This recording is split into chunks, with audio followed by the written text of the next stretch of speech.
poem about that, and there's two other people in this poem as well. At that time, the early 90s, there were two academics, a guy called Francis Fukuyama, who wrote a book called The End of History, and he kind of believed that now we're at the end of history because every country would become a liberal democracy. And also it's not quite turned out that way.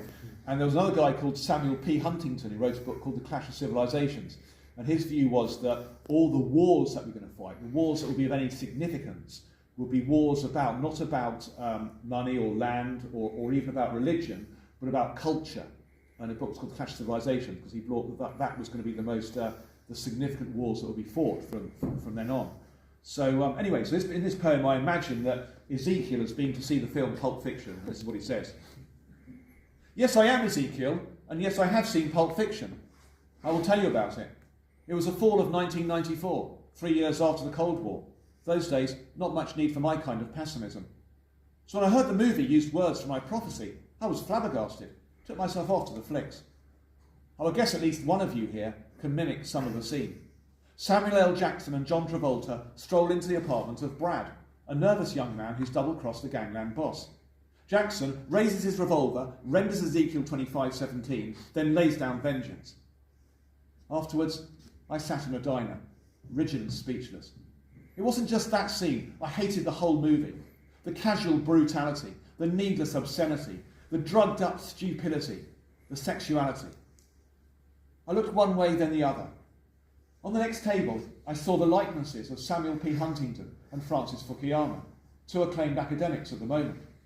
Fukuyama, sipping a strawberry milkshake, posited that Jackson's resolution at the finality of the movie, to become the finder of lost children, was a metaphor for the role of the United States in the triumph of liberal democracy.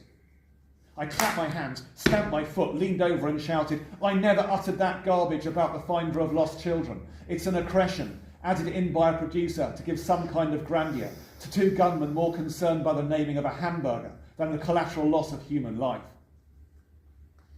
The man I took to be Samuel P. Huntingdon must have recognised me, because he put down his flavoured Coke and spoke senatorially.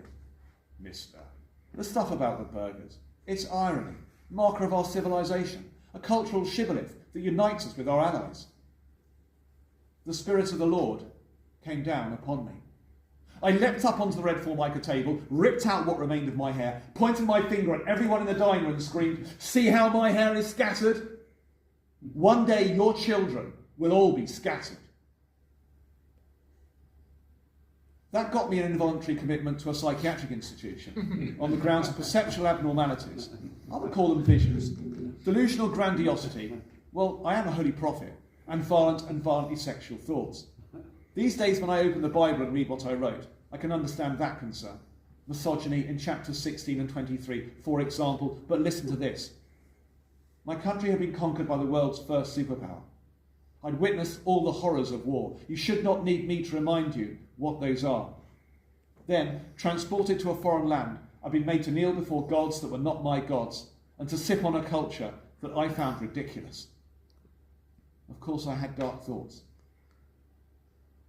Last week, 30 years later, I watched Pulp Fiction again, in my apartment on a personal computer. Now that I've lived in Babylon so long, swallowed so many antipsychotics, I can laugh at the humour. Harvey Weinstein was one of the producers. I was told by the people in the hospital that I may not actually be Ezekiel, just someone who's worried about changes in world power and his own potency. I hope we can keep our freedom of speech, rule of law and democracy, but reopen Brad's apartment door and those dry bones crash to the floor, shot through with sarcasm, left to rot, the gunman lung gun with a suitcase of what?